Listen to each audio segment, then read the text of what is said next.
Boa tarde, amigos e clientes. Hoje eu quero conversar com vocês sobre um assunto bem importante que diz respeito às doenças ocupacionais. Muitas vezes chega o cliente aqui no escritório e refere: doutor, eu estou há mais de 2 anos desempenhando essa atividade na empresa e adquiri essa doença. E eu entendo que essa doença ela decorre das atividades que eu desempenhei lá. Quais são meus direitos, doutor? O que eu faço diante dessa situação? Bom, vamos lá, vamos explicar em linhas gerais quais as consequências dessa doença ocupacional, qual a responsabilidade da empresa e quais as medidas que você, como funcionário, deve adotar. Vamos lá. Quando a empresa não proporciona um ambiente de trabalho isento de riscos ocupacionais, ou o funcionário acaba exercendo atividades repetitivas e por conta disso acaba adquirindo uma doença que guarda relação com as atividades, ou até mesmo acaba exercendo atividades na empresa que contribuem para o desencadeamento ou o agravamento daquela doença que o funcionário já anteriormente tinha. Quando acontece essa situação, a empresa responde pelos danos causados à saúde do trabalhador. A empresa é obrigada, depois de um processo judicial que vai apurar a culpa da empresa e, evidentemente, a origem ocupacional dessa doença, ela deve ressarcir o funcionário, seja numa indenização por dano moral, assim como uma indenização por dano material.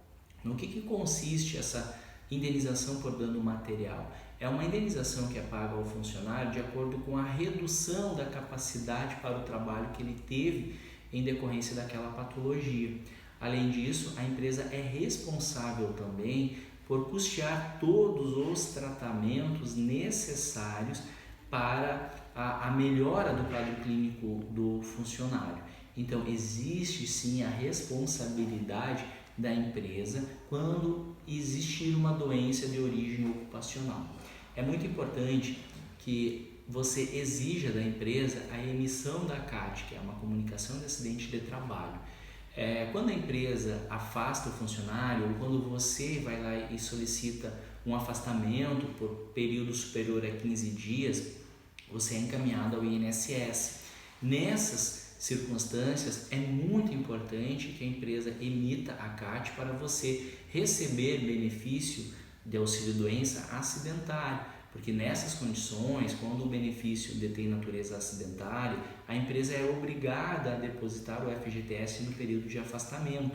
E mais, havendo desde logo o reconhecimento da empresa dessa patologia ocupacional, você lá num processo judicial, você já tem o reconhecimento da empresa desta doença. Muitas vezes a gente sabe que a empresa acaba se recusando de emitir a CAT. Nessas circunstâncias, você pode solicitar ao médico do trabalho ou outra pessoa até mesmo pode emitir a CAT e apresente ao INSS. O INSS nessas circunstâncias vai analisar o nexo causal entre o acidente, entre as atividades desempenhadas na empresa e a moléstia que acomete o trabalhador. E havendo nexo, ele sim pode deferir o benefício de auxílio-doença acidentário, mesmo que a empresa não tenha reconhecido a patologia ocupacional.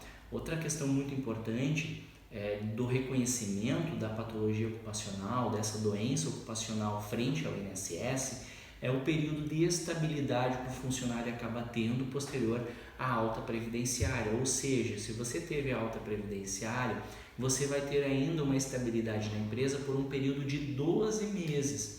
Evidentemente, se a empresa não reconhecer a doença ocupacional, não for emitida a CAT e você não receber auxílio-doença acidentário e sim receber auxílio-doença comum, lá num processo judicial você pode comprovar que essa doença tem origem ocupacional e, por consequência, você terá direito à estabilidade no emprego. Se a empresa te despediu no curso daquele período de estabilidade e já decorreu este, a empresa é obrigada a indenizar aquele período. Então, sempre quando você estiver acometido de alguma doença e você entenda que essa doença guarde relação com o trabalho, procure um médico especialista, converse com um médico especialista, relate as atividades que você desempenha, para que a partir dessas informações o médico possa emitir um parecer dando conta da existência ou não de patologia ocupacional.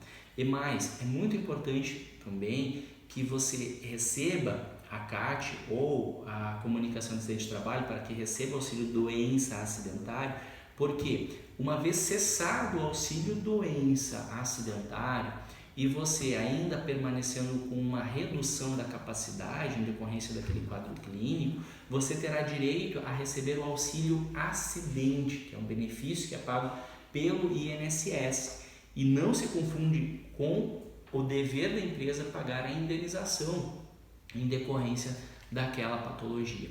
Então, sempre procure um profissional devidamente habilitado, converse com o médico e se você tiver eventualmente alguma doença relacionada ao trabalho, busque seus direitos.